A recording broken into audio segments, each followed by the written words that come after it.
జగన్మోహన్ రెడ్డి గారు ముఖ్యమంత్రి అయిన దగ్గర నుండి తనను ఎదుర్కోవడం కోసం తనను వ్యతిరేకించే వాళ్ళు ప్రతిపక్షాలు ప్లస్ ప్రతిపక్షానికి మద్దతుగా ఉన్న మీడియా వీళ్ళందరూ కూడా వాడుతూ వస్తున్నటువంటి ఆయుధాలు ఏవైతే ఉన్నాయో ఆ ఏ ఆయుధము కూడా బలమైంది కాదు.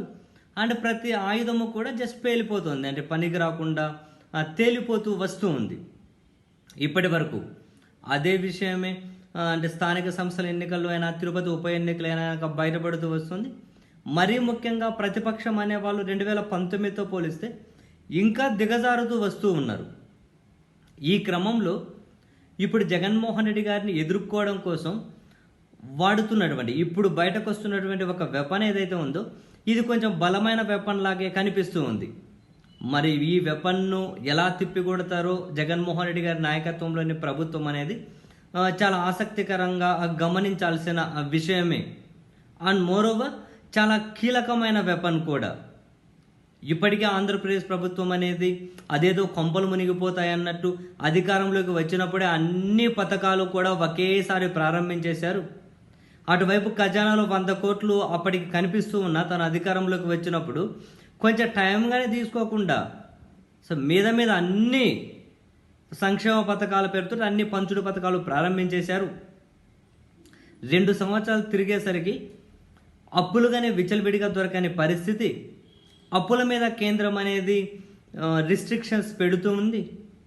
మరోవైపు ఇదే జూలై నెలకు ఎంప్లాయీస్కు జీతాలు ఇవ్వాల్సిన పరిస్థితి కూడా ఎంత గడ్డు కాలం దాపరించిందో. ఆ జూలై 15 వరకు కూడా కొందరికి జీతాలు ఇచ్చే పరిస్థితిని మనం చూసాం.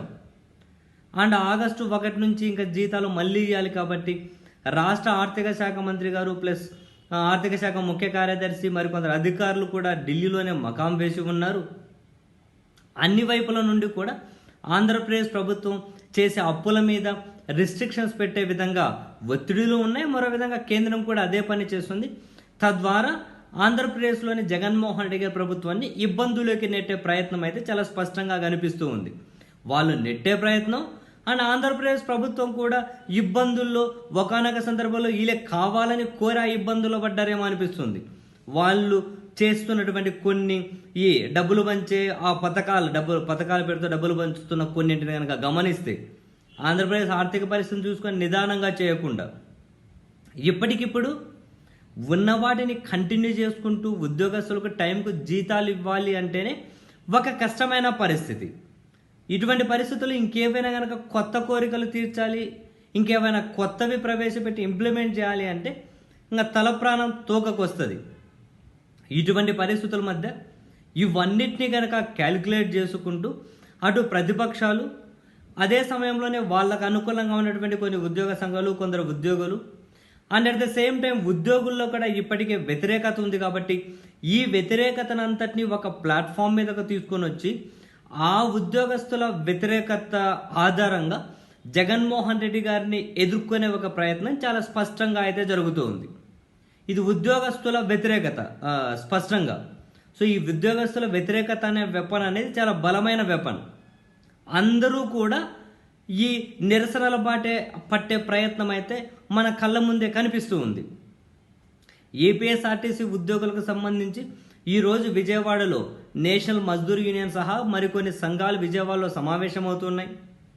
ఆర్టీసీ విలీనం అనేది కేవలం కొందరు ఉద్యోగులకే పరిమితం చేశారు, మిగిలిన కార్మికులను మిగిలిన వాళ్ళు వదిలేశారు అని, విలీనం జరగకముందు వచ్చే ప్రయోజనాలు కూడా ఇప్పుడు ప్రభుత్వం నెరవేర్చట్లేదు అని వీళ్ళ కొన్ని డిమాండ్లతోటి ఈరోజు ఒక కార్యక్రమం జరుగుతుంది. దాని తర్వాత ఒక వాళ్ళ స్టాండ్ అనేది తీసుకోబోతున్నారు. మరోవైపు చక్ర గ్రామ వార్డు సచివాలయాల ఉద్యోగస్తులకు సంబంధించి ఒక ప్రొబేషనరీకి సంబంధించి రెగ్యులరైజ్ చేసే క్రమంలో ఒక డిపార్ట్మెంటల్ పరీక్ష పెడతాము అని చెప్పి వాళ్ళ అపాయింట్మెంట్ లెటర్లో స్పష్టంగా ఉన్నా కూడా దాని మీద కూడా వ్యతిరేకత పెంచే ప్రయత్నాలు భారీగానే జరుగుతున్నాయి. వాళ్ళలో కొన్ని ఆందోళనలు వెలిబుచ్చే విధంగా కనుక ఏమంటారు కొందరు అటువంటి పరంజామా ఒక ఎజెండాను సక్సెస్ఫుల్గా అమలు చేసుకుంటూ వాళ్ళలో లేనిపోయిన భయాందోళన వెలుబుచ్చుతూ వాళ్ళు ప్రభుత్వం మీద వ్యతిరేకంగా అసంతృప్తి పెరిగే విధంగా చేస్తున్నారు.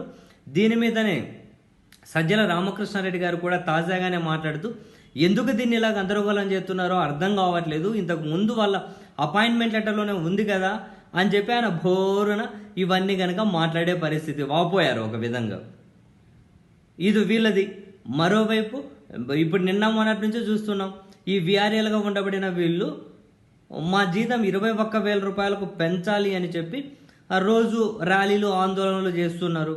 ఆ ఆందోళనకు బై డిఫాల్ట్గా వీటన్నిటిని ఏ ప్లాట్ఫామ్ మీదకైతే తీసుకొచ్చే కొన్ని ప్రభుత్వ వ్యతిరేక శక్తులు ఉన్నాయో వాళ్ళు దానికి మరింత ఊతమిచ్చే విధంగా ఆ ఎంకరేజ్మెంట్ అయితే ఖచ్చితంగా ఉంది. ఇవన్నీ జరుగుతున్నాయి. వీటన్నిటికీ మించి మరొకటి, నిన్న జరిగిన ఒక వర్చువల్ మీటింగ్, ఈ సిపిఎస్ మేము అధికారంలోకి వస్తే వారంలోనే ఈ సిపిఎస్ను రద్దు చేస్తాము, పాత పెన్షన్ విధానాన్ని తీసుకొని వస్తామని చెప్పి జగన్మోహన్ రెడ్డి గారు ప్రకటించి ఉన్నారు.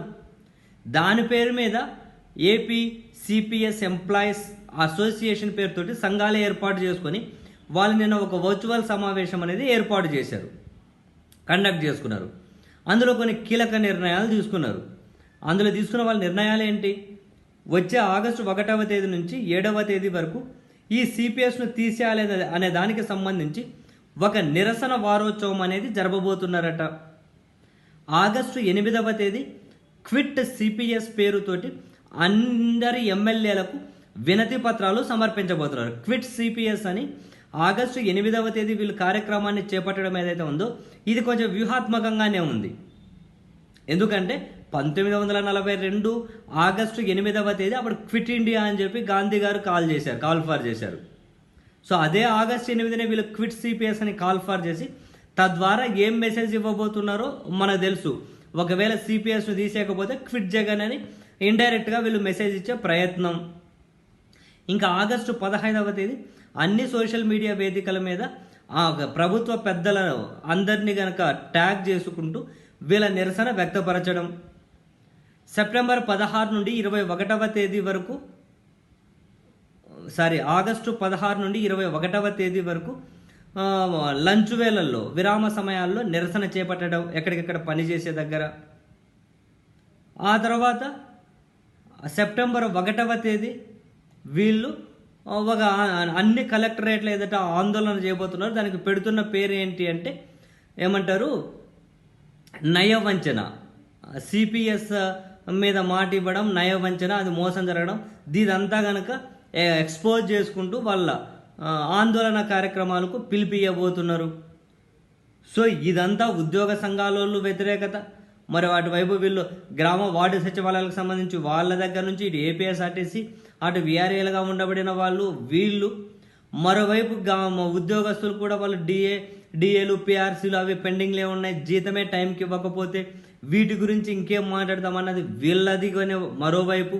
సో వెరసి జగన్మోహన్ రెడ్డి గారి ప్రభుత్వానికి ఒక పెద్ద ఆయుధం అయితే టార్గెట్గా దూసుకొని వచ్చే ప్రయత్నం అయితే జరుగుతోంది. మరి దీన్ని ఏ విధంగా ఎదుర్కొంటారు, మరి ఈ సమస్యను ఎలా పరిష్కరిస్తారు అన్నదైతే ఖచ్చితంగా వేచి చూడాల్సిన అంశమే.